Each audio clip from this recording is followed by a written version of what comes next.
mixed up in their work in ways that are complicated. Who got to buy the nice house? Who got to buy the nice cars?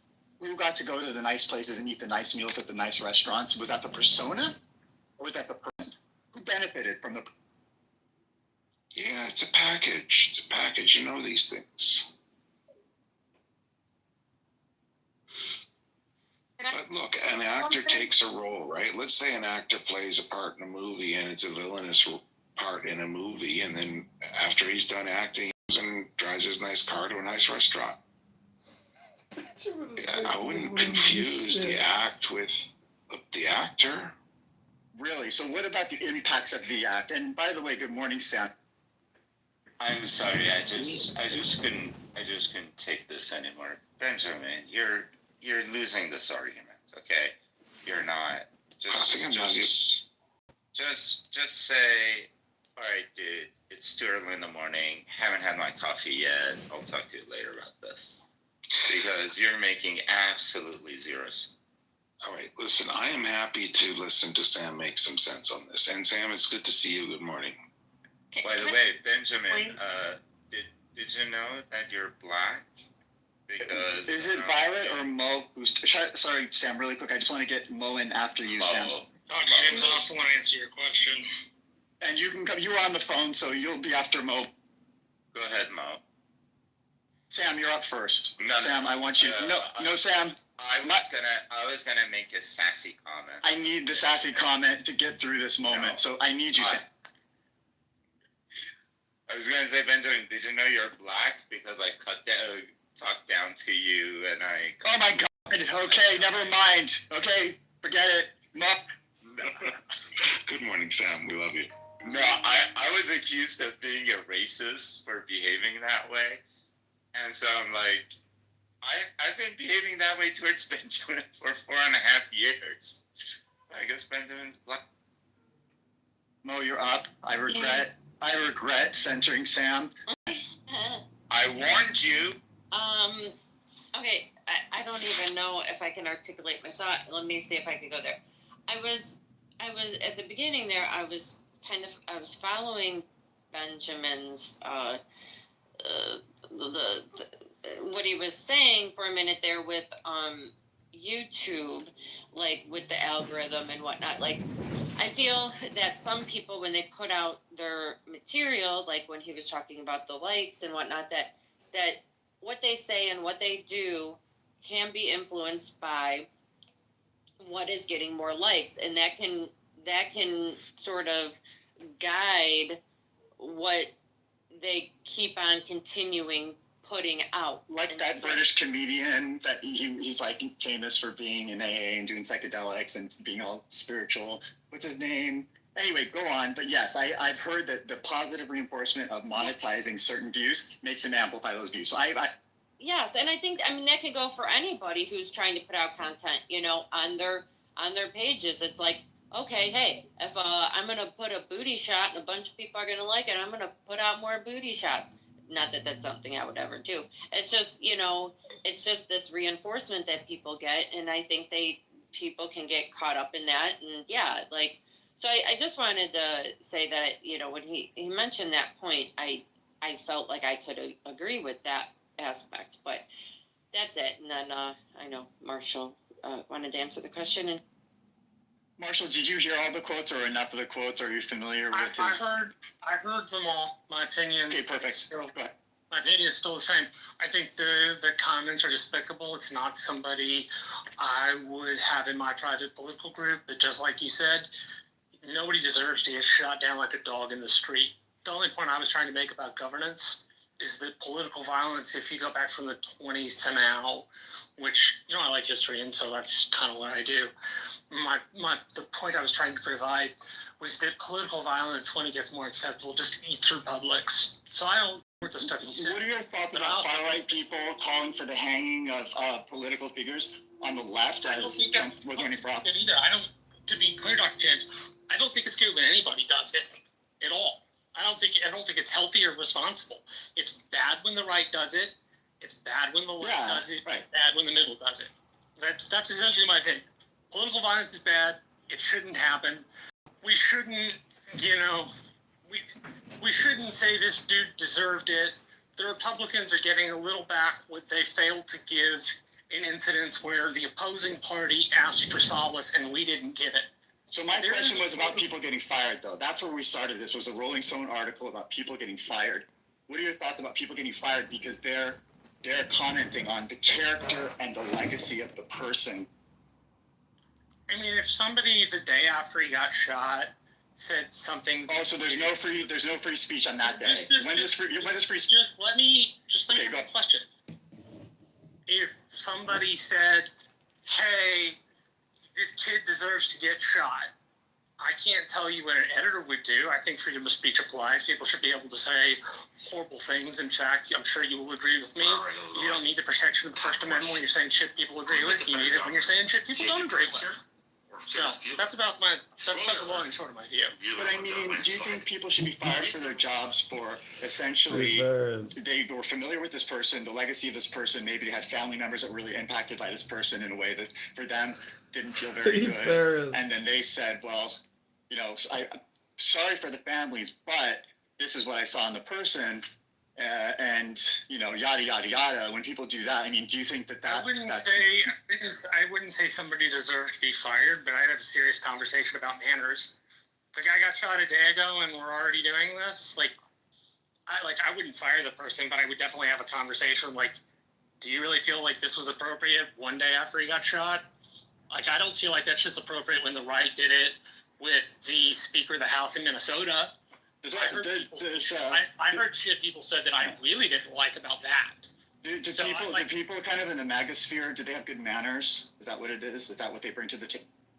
No, it's me. I'm a person who thinks manners matter. I was raised with good manners, and so I think at least this was my experience. In the wake of him getting shot, in the 6 hours after he got initially shot, there were already people coming out going, well, you know, he said a bunch of fucked up shit, so maybe he got what was coming. Right? Like, I wouldn't say that shit in public. I don't think it's healthy or helpful. But I wouldn't fire somebody over it. All right, thanks. I had a quick comment, James. Yeah, absolutely. You know the old aphorism in journalism, if it bleeds, it leads? I kind of think that that's gotten extreme, and I mean, it applies to the internet too. If it makes them go, yikes, you'll get the likes. Kind of, you know?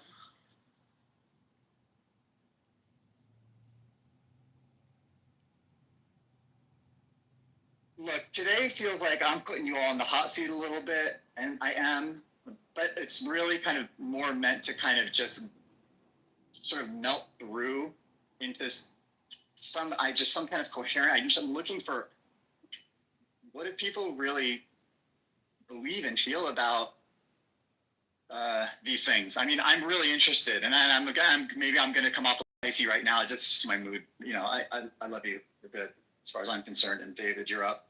Speaking of spice.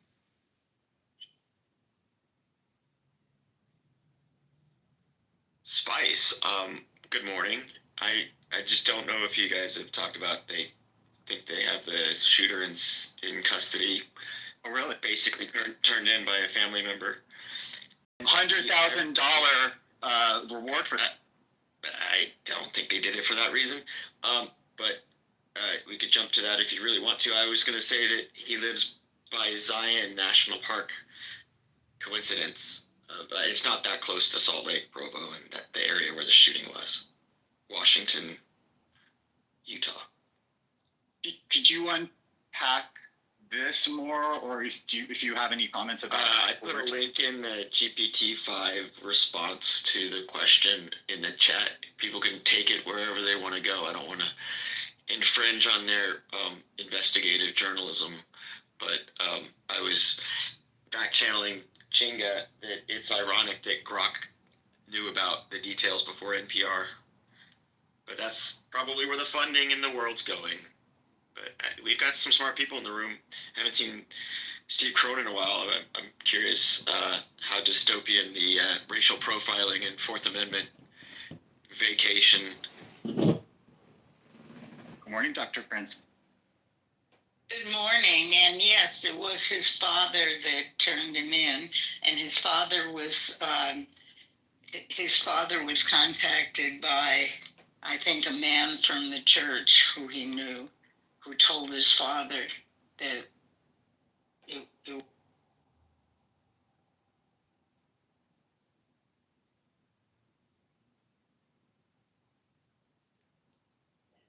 Did you know about the $100,000 reward for any information that led to the yeah. arrest and cap? Sure. You know, and if I mean, would I turn my kid in for $100,000? Probably not until I got a lawyer and, set it up a little bit better and talk to the kid. Oh, I see. So they paid for the attorney. That's it. That's an interesting way to think about it.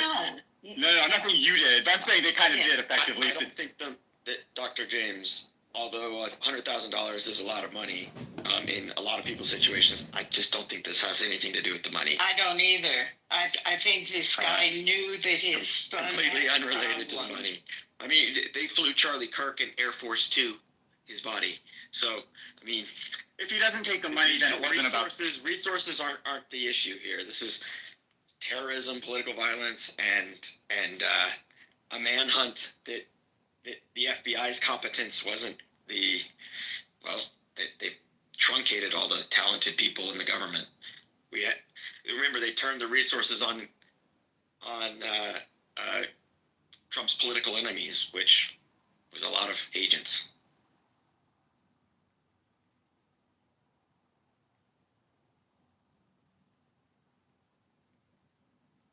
Anyway, I mean, yes, $100,000 is a lot of money. I doubt it even gets paid out, knowing that this administration, like, who are they going to pay it to? If somebody turned themselves in and didn't contact the FBI for the reward, if you don't have your paperwork in good order, you don't even get insurance coverage. So I don't think the money's the issue here.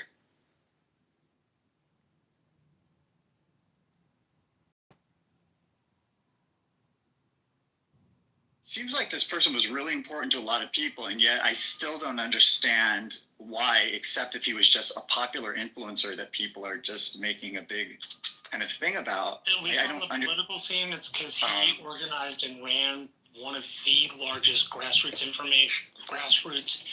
groups in the country on the Republican side, and his groups are stationed at colleges, which were instrumental in getting the Republicans the largest share of the youth vote since Richard Nixon. I think that's why some people think he's important. Trump basically said that it would have been somewhat impossible without Kirk's efforts on college campuses for him to win the three big states that he won, Pennsylvania and Wisconsin and one other one. So basically Trump credited his win to Charlie Kirk and his efforts. This is why they're calling it an assassination versus, say, just like a murder. Yeah, they're calling it an assassination because the shot was taken from 200 yards away, which is not like I walk up from you and I'm 50 feet. It's not even like you're down the block from me. It's like 2 football fields where you can't hear anybody yelling, and where the shooter has to be incredibly proficient. So it's planned, methodical, and organized is why they called it an assassination. I think it's an intended killing. I mean, not that hard to classify this as politically motivated, terroristic effect. Definitely an assassination. Yeah, I think I agree with David, which is pretty rare. But I also agree with Marshall, right? It was unexpected that the Republicans would capture the youth vote. It was understood the Republicans would own the old vote. But to capture the youth vote was a surprise. Now, there's one other thing Marshall didn't say, which I think might reflect his prominence, and that is that the single largest predictor of whether you vote Republican or Democrat in the last election is no longer race, but whether or not you have have taken on student debt. Say that one more time. I mean, because I was a little disassociated or not listening to you until you said that last. In addition to what Marshall said, there was an unexpected shift in the politics that might be attributable to things like what Charlie Kirk does, and that was that education became a huge predictor of voting performance in 2024. Was it? I forget now. But So what if you had debt then?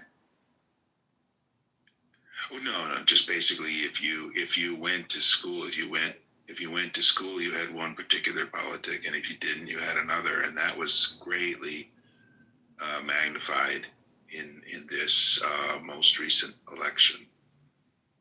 Can you put your source for that? Just not that I don't believe. Oh yeah, that I can do.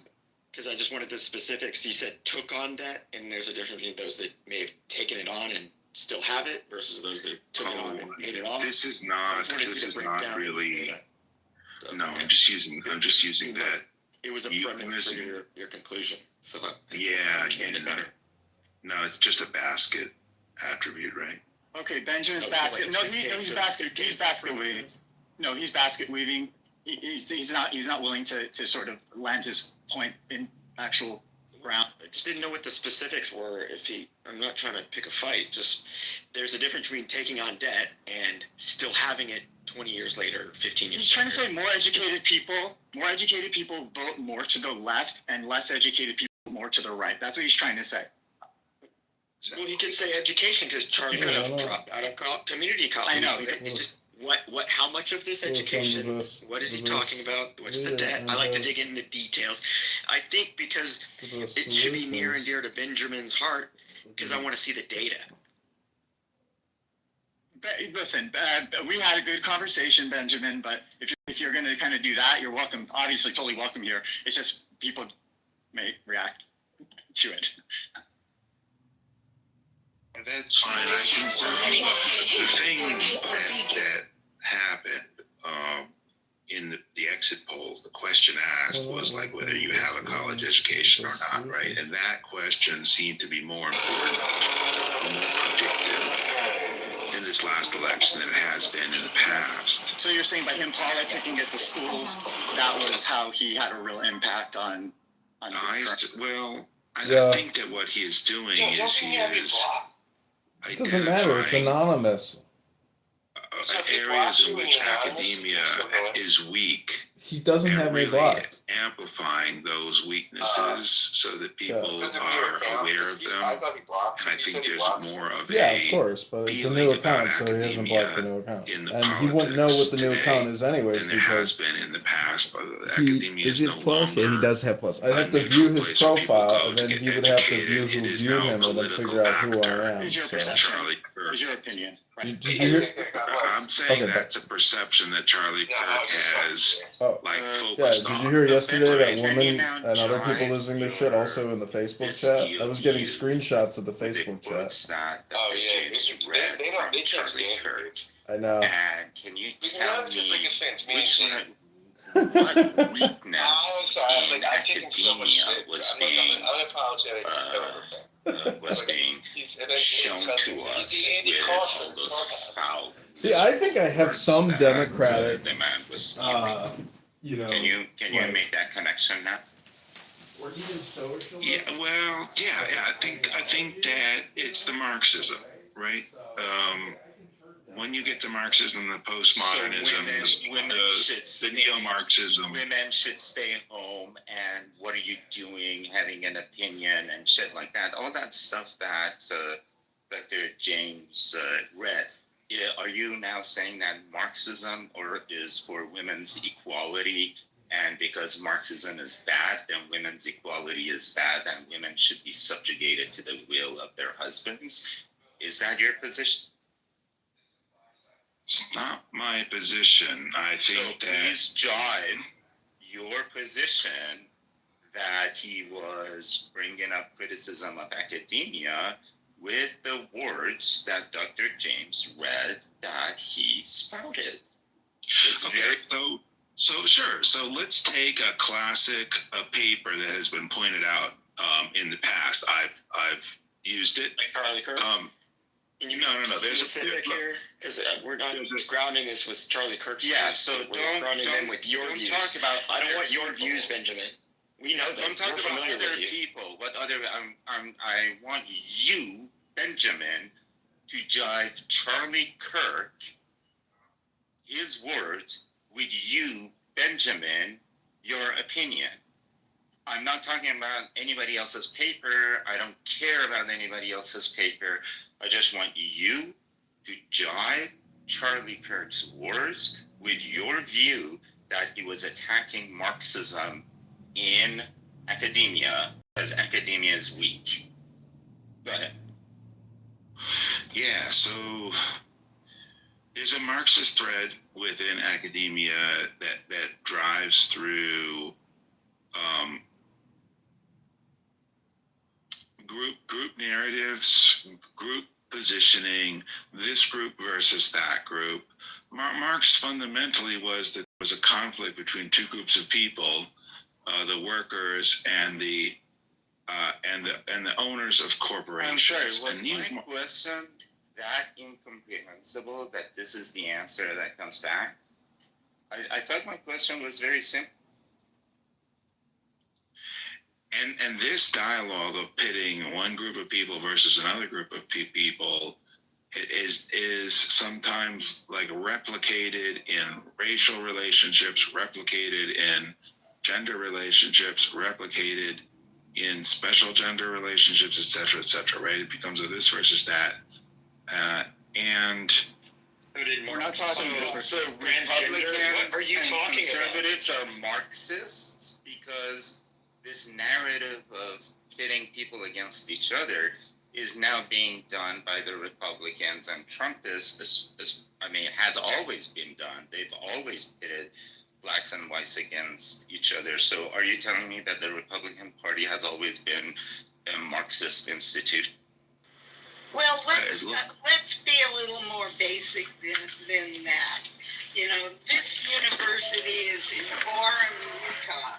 That's a very, very conservative part of the country and very heavily influenced by the Mormon Church. And it's hard to believe that this was a Marxist-infused college campus. Of all the college campuses in the United States, this would be the least likely to be Marxist.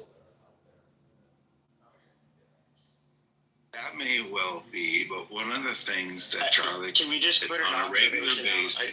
Benjamin, real quick? This was the starting point, the first stop on the Turning Point campus tour for the fall. It was tour stop on the T-shirt, band appearance number 1. That's why it was here. He lives in Utah. Let's put a little. I mean, I'm not doing the investigation here, guys, but let's not pull from the entire Easter basket here. Well, Charlie Kirk would do this sort of thing. He'd go on campus and ask the students what their thoughts were on a variety of things, like can men have babies? And then the students would give answers that they've obviously been indoctrinated to give in their classroom, and to show that their answers are completely ridiculous and inconsistent, baffling, and completely out of the mainstream, right? The mainstream of America does not believe that men can have babies. Yeah, the mainstream of America believes that women should be subjugated to their husbands. Is that what you're saying? That's not what I'm saying. But when you have somebody showing I asked you to jive your opinion with what Charlie Kirk said. And now you're telling me that he was saying the things he was saying in order to attack the mainstream stuff in the culture. And so, according to you and according to him, women being subjugated to their husband is a mainstream ideology, then that has to be reinstated into college campuses, correct? I mean, all I did was I took your words and I made a syllogism out of it. So So, I'm going to give you another chance, Benjamin, even though I'm not a mod. But if you could tell me how you jive your opinion of Charlie Kirk. Dr. James, I was under the impression this wasn't going to be a debate room, but I feel like it's not a debate room, but we're just asking you for your opinion and or your position. And I think what Sam is doing is fair. It's just a question. It's just a question. I'm not debating you, Benjamin. I'm just asking you a question. It's not a debate. I mean, really, it's the opposite. It's curiosity. He's trying to understand where you're. You have no idea what my argument is. I'm just asking you to make an argument before I can even consider whether I can counter it or not. Or even just give you his position. It doesn't have to be an argument. Just give you, you're asking a question. Yeah. Okay. Benjamin. So, look, I just wanted to add something to what Marshall said. Marshall said something I think that was. No. Okay, listen. I'm going to do this thing. I'm going to do the thing where I'm the mod. Blah blah blah. No, you could either answer Sam's question, or we have new people on stage that I want to. The only answer I have to Sam's question is that I think he's constructing a straw man. I never said that women should be subjugated to their. Okay, you just entered a debate. You said straw man. We don't want to do. Okay. That's fine. He doesn't want to answer. Yeah. Okay. Fine. Yes. Good morning, Chinga. He doesn't. Fine. I totally respect that, Benjamin. Hey, Chinga. Good morning. How are you?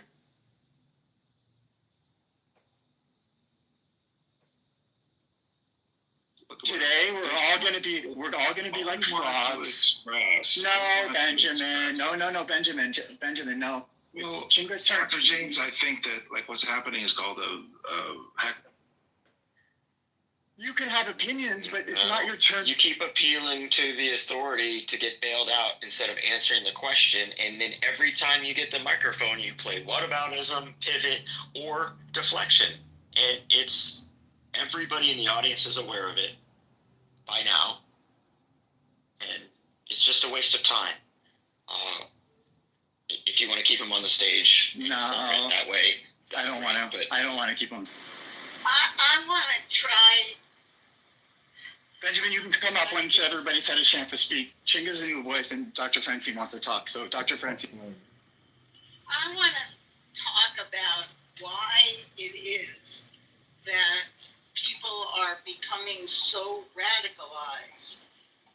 The conversation, I happened to see the moment when Charlie Kirk was shot, and the conversation was about whether there were how many trans mass shooters there were, and the person who was asking the question was trying to elicit from Charlie Kirk, I think, because of course I can't really tell, but the person was trying to elicit from Charlie Kirk that trans people are mass shooters, and that when someone is allowed to be trans, they become a mass shooter, or there's some connection, and that's really where the moment literally ended.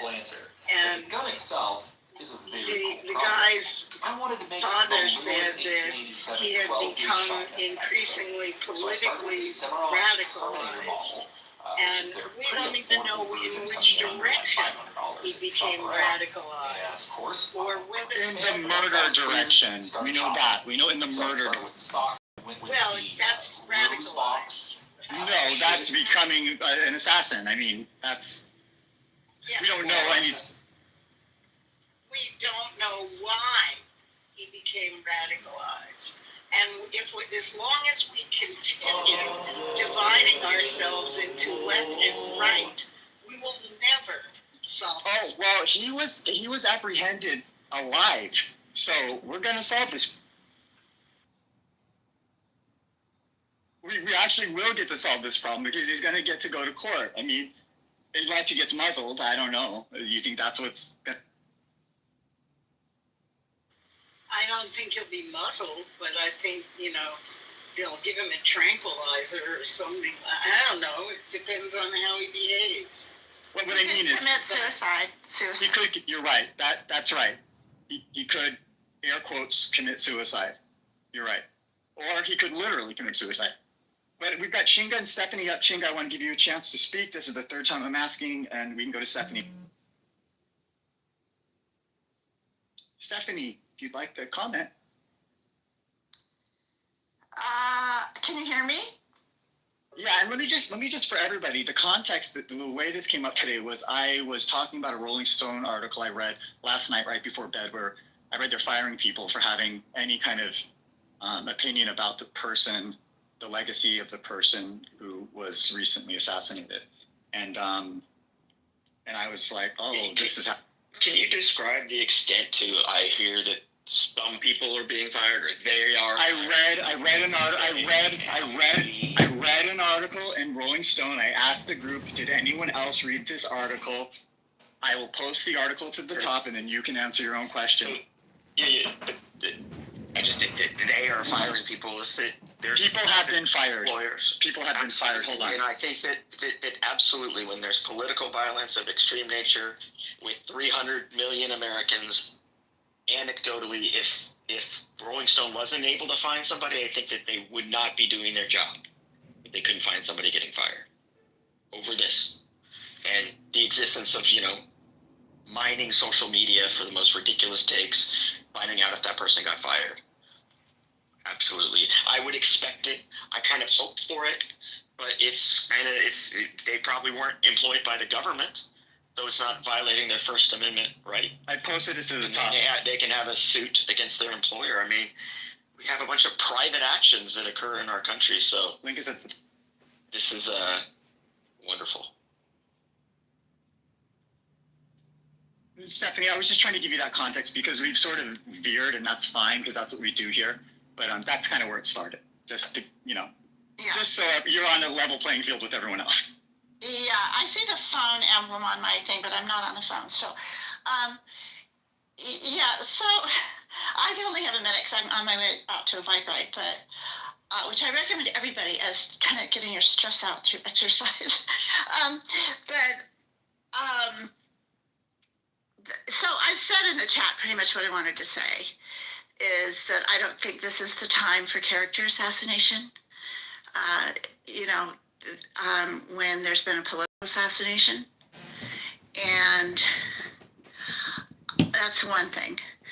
Thing is, which is the tendency is very alluring. Well, what I did was I read quotes. I didn't have an opinion. I heard that. That brings up my second point is I understand the tendency to read those quotes and the summary of those quotes, but I also think I saw that list of quotes. Oh, you didn't because I made it. You didn't because okay, well, I saw a very similar list was sent to me, and I researched it. Not all of it. I didn't have time, but I said I wanted to see the videos of the person. I asked AI, send me the videos of the person saying these things because I really wanted to. I know who he is, but I hadn't ever really listened to him in more than a news clip here or there. And so I just want to be sure it was not fake news. So one of the quotes I researched was the quote about dying for gun rights. And if you read the context of the quote, the entire context of the quote is about we die for other rights every day in our country, such as the right to drive. People are killed every day and are willing to take that risk. And so his point he was making in that, I'm not defending him. I'm not aligned with him.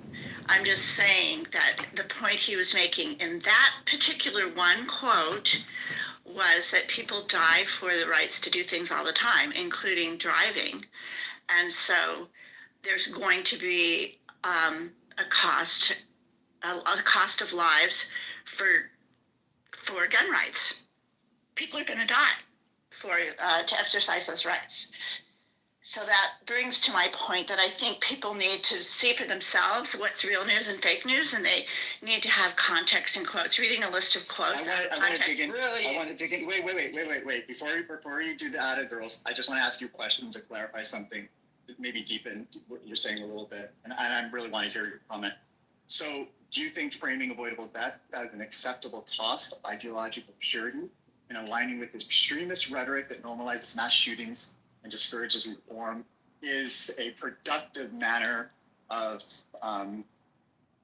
framing a dialogue? Because essentially, that's a connection I'm making with that. Is what? Can you repeat that, please? Because you were blurry. Yeah. So that's a good question after. If it's for Stephanie, that Stephanie can respond to, and you're being honest, it's an honest question to deepen the conversation and not to inflame it. Yeah. No. Okay. Sam, go ahead. No, one question at a time. Wait. That's fair. Wait. One question at a time. Dr. James' question, or now you're deferring to Sam? Yeah. No. We're continuing with Dr. James. Stephanie's rules. We're asking her the question, and I think we're not dealing with Benjamin right now. I want to be very respectful because I feel like she's giving us a very she's owning her position here, and I really want to. Stephanie is awesome.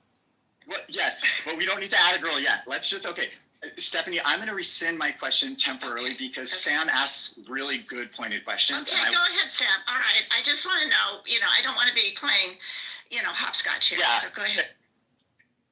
Yeah, so my simple question is that, first of all, driving is not a right, and you don't engage in dying for driving in order to protect our right or privilege to drive. So I'm not sure if that analogy works. So I'm going to ask if you are aware of any other constitutional right in the United States that on a daily basis people die in order to protect those. Or is gun ownership, Second Amendment, the only constitutional right that requires the shedding of blood for its protection? But you're asking the wrong person, Sam. Stephanie was just quoting Charlie Kirk. Yeah. No. That's a question that that. I think that okay. Statement, All right. And so if she's. I didn't know. Okay, so I think you're bringing up the question not for me to really answer because I haven't done the research and I don't know the answer. My inclination, my gut tells me there's probably not, but I'm research and fact based, so I'm not going to just throw out and say I don't know or I do know because I haven't had the time to research. I appreciate the question. I think it brings up. It's not really a question. It's more of a critical thought that this conversation is instigating. So I appreciate that. But the answer to you is I haven't had time to research that and I don't know, but I doubt that there is one. But that's just a gut thing. And so I also wanted to say that I also put in the chat about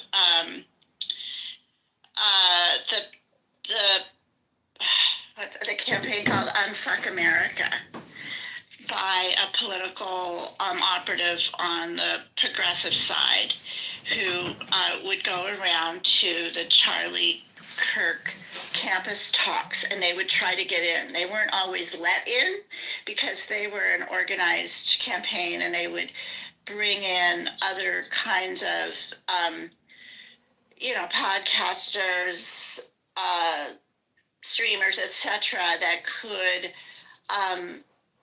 conduct themselves much the way Charlie Kirk does in terms of fluidity, being quick thinking on their feet, smart, but on the left side. And they bring them in and try to get their people in the debate room because in certain universities or certain contexts, he would be sitting in a more intimate setting inside a building with a table in the middle, and then the person coming out to debate him would sit there, and it would be a longer conversation, not just a one-off question like we saw in Utah.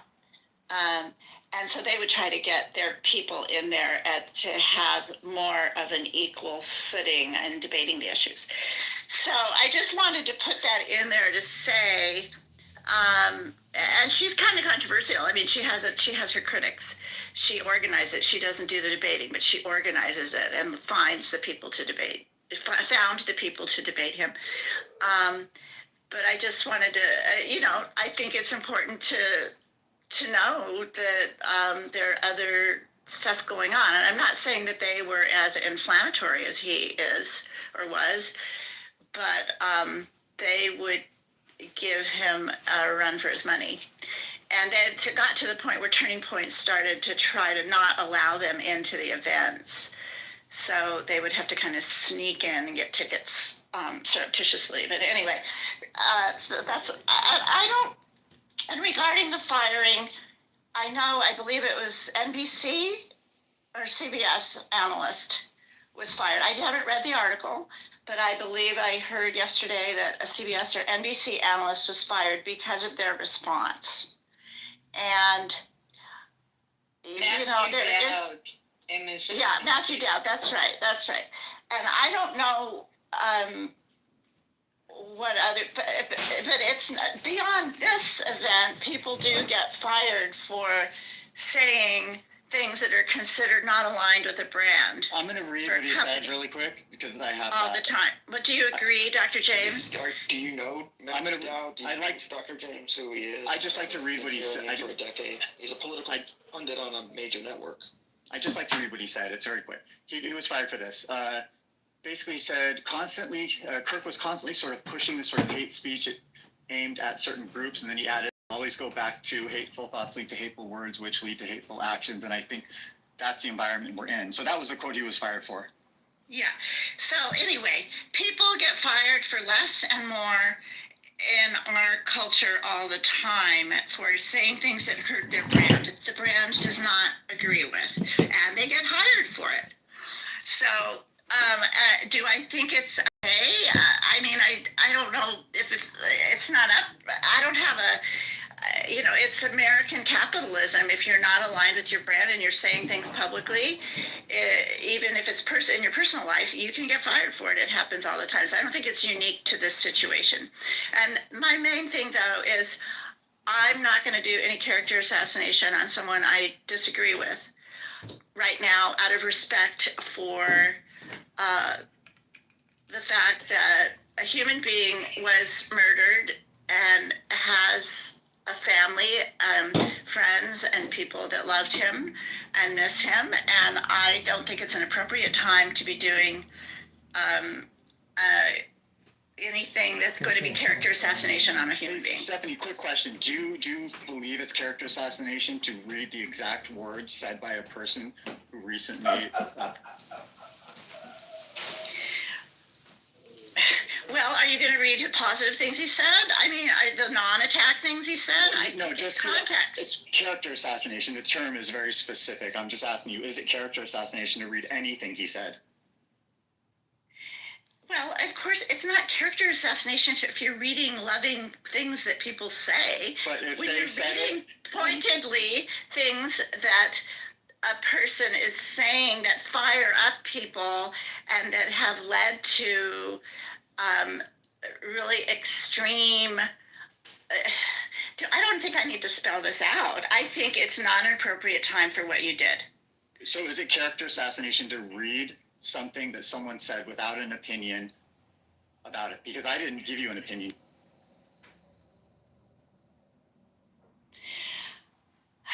You don't have to give an opinion to trigger people. Is it character assassination? I don't know. Are you going to get... I don't know. I would lean towards yes, but that's a leaning towards yes. I don't think you're opening it up, and I feel like it's baiting people. And it's clear from what people have been saying here that it's baiting. Would you be willing to read us a bunch of very wonderful things that he said? I don't have that list, and I'm going on a bike ride. I just responded because you invited me up for a few minutes, and I just feel as if we all need to bring the temperature down up, 20 or 30 degrees here. So I think I understand, what's going on in our society and why we're having a lot of these conversations right now. You review a history of someone's life when they pass away, if they're prominent. It's normal. But there are I mean, I can say character assassination about Martin Luther King. He wasn't perfect. He did things that would trigger people, and people didn't say it after he died. They said it when he was alive, and then later after he died, they did. So, I mean, there are all kinds. Question for the room. How long is the right amount of time to wait to be able to say, to have free speech about a free speech advocate? What's the right amount of time? It's too soon for Abraham Lincoln. I get triggered every time I hear that. Oh my God. I'm just asking you. I just want to know. I mean, what's the right amount of time? Let's figure this out. Let's make this scientific, and then we'll be respectful of that. It's not scientific, Dr. James. This is not scientific. I'm being snarky. I'm being snarky. You are being really snarky over and over again. And even that question is snarky. Let me give a cultural touchstone. Him buried first. For Stephanie's purposes, Billy's buried. Okay. All right. He'll probably lay in state for a month. But whatever. For everybody's got different comfort levels, so that's why it's obviously a tough issue. That's fair. I like that, actually. I mean, personally, I really like that. I think that's something that I put a pin in it in my brain. I'm like, yeah, that feels kind of nice. Let's wait till someone's in the ground. That's going to be probably in 2 weeks. Oh, there you go. Yeah, I like that. I think, that was interesting because I was being snarky. Just waited until I'm in the ground and they talk bad about me all the time, especially Sam. We wouldn't get the benefit of you hearing it. Now, that's cheating. That's not what we're talking about. I'm not saying you can't talk bad about people when they're alive. Who said I'm alive? You have proof that I'm alive? No, I don't have proof that you're alive. You're not right. being fake news. You are fake news. You're potentially. Boy, if I had to wait till people are dead. Sam, you're up. You're up. No. You're up. No, I was just say I would have to shut up forever because I only talk bad about live people. How can I wait until like Chinga, like Benjamin? If I have to wait until they're under the ground, it's like I'm gonna die of boredom. Sam, I want to make out with you right now. Baby. The essence of the question here, regarding the Rolling Stones article, I haven't read it. I'm going to read it.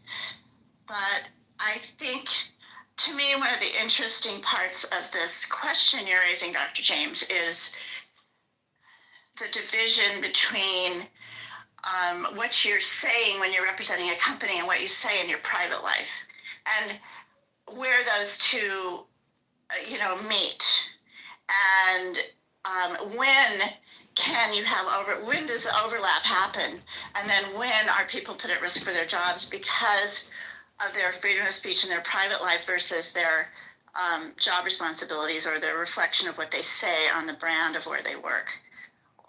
So that, to me, that's the interesting part of this discussion you're bringing up.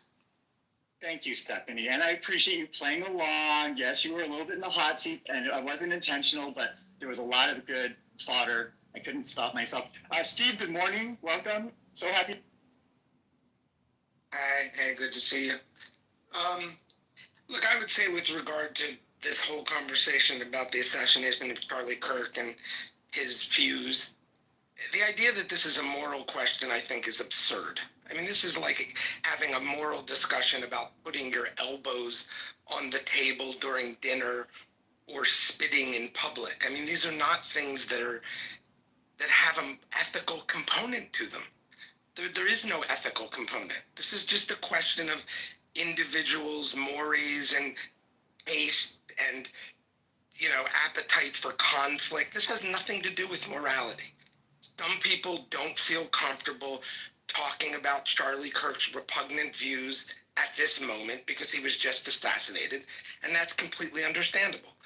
Other people feel it's very important to talk about them, and that's understandable. The idea that there's a right or wrong answer on some ethical dimension is ridiculous. How about the firings? Like in this particular case, would you frame it the way kind of David and others framed it with? It's just he said something off-brand. So firings bring us into a legal dimension, right? Which again is not ethical either. right? I mean, when you're in an employment relationship, now you're talking about a legal relationship.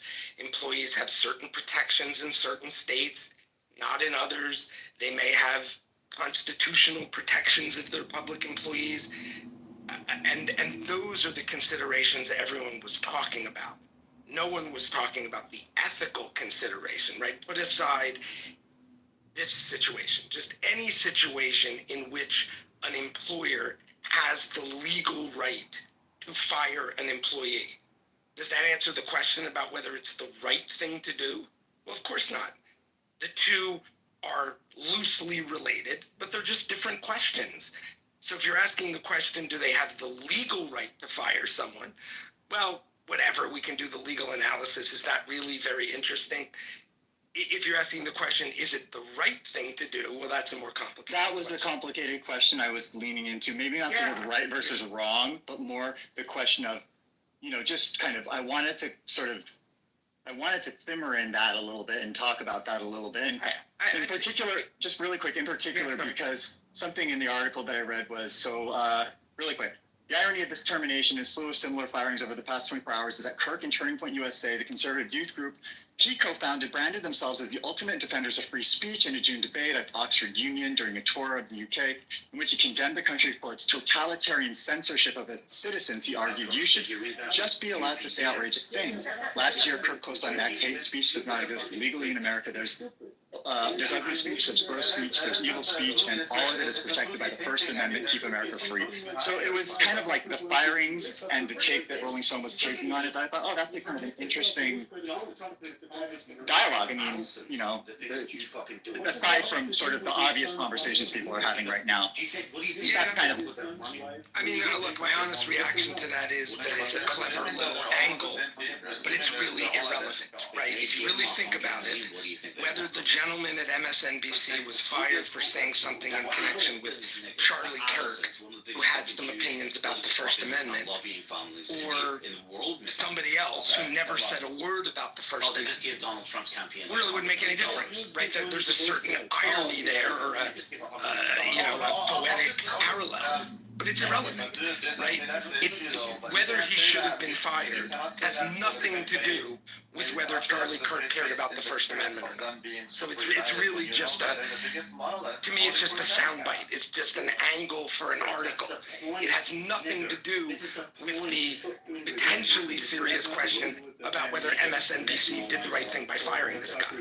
I just don't think, it's just drawing a parallel because it makes good reading, not because it informs the answer to the question. It doesn't. It's irrelevant. Thank you for that.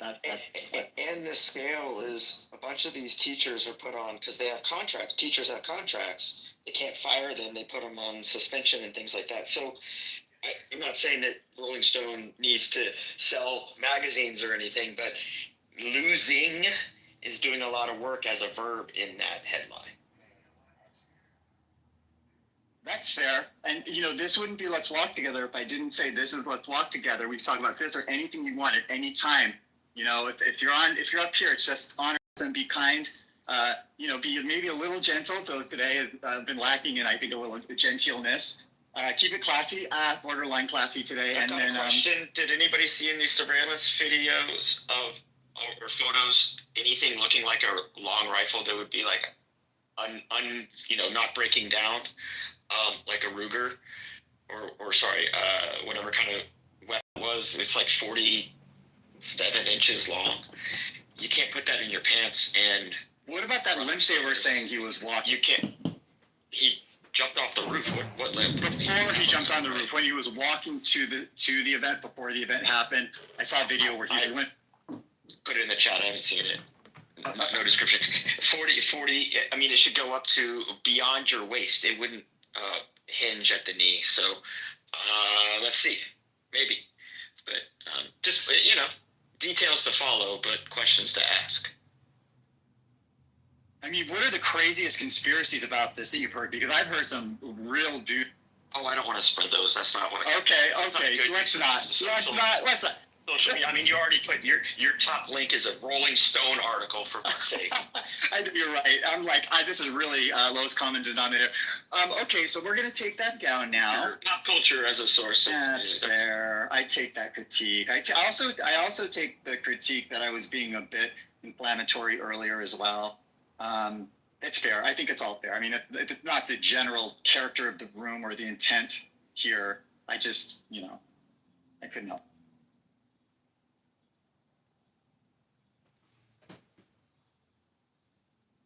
So, here's what's happening. We are at a little bit of a lull, and Benjamin wants back up.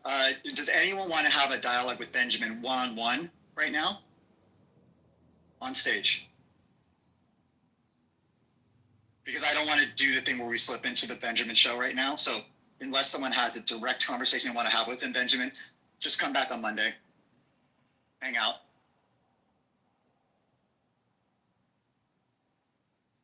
Okay, let's try. Here we go. I'm going to try it against my better judgment. Let's see how it goes. Benjamin, welcome. What would you like to say? John Malincrot. John Hoover Malincrot. Well, I'm not going to let Benjamin just be up here and, without somebody to correct. Thank you. So John and Romero v. Benjamin. I'm here. Yeah, John, you missed Sam. There is a replay. Sam was doing a good job, and I tried. But Benjamin said something I said was somewhat off the short bus or something. I can't remember what the compliment was. Well, it sounded like there'd been an incident. I just got here. It started good, though. I mean, it started. Let's try. Let's talk about quantum healing. If Benjamin's on stage, there's an incident. Okay, so let's do this. John, you're up first. Romero, you're up next. And let's try to keep the conversation classy. Let's not do what I did with the interrogation. Let's just try to have a chat. All right, I won't talk if you want it to be. No, Sam, only Sam. Sam and Steve, the attorneys, the licensed, attorneys in the room, they can interrogate. Well, I don't really have anything really to add. I've finished preparing my bite. My bite of physics starts in half an hour. So I thought I would test out my club deck connection with you guys and hang out for a little while. Did you say 9:30, John? Pacific At Daylight 9:30, yep. Perfect. And we're going to definitely close down before. Yeah, that's right. At the bottom of the hour, I think they say.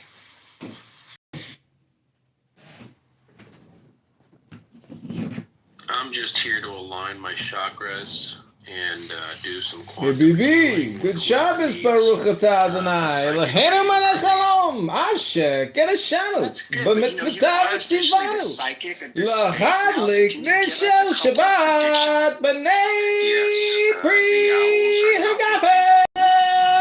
Your favorite chewing gum from your childhood is going to make a comeback, and the dead still don't rise from the grave.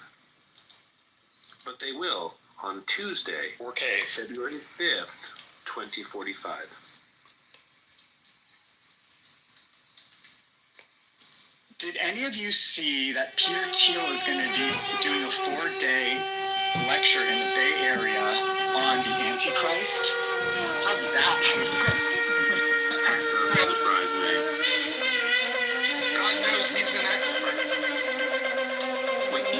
Did you see the interview with him? Like this Christian podcaster interviewed him, and he's like, "Do you want the human race to?"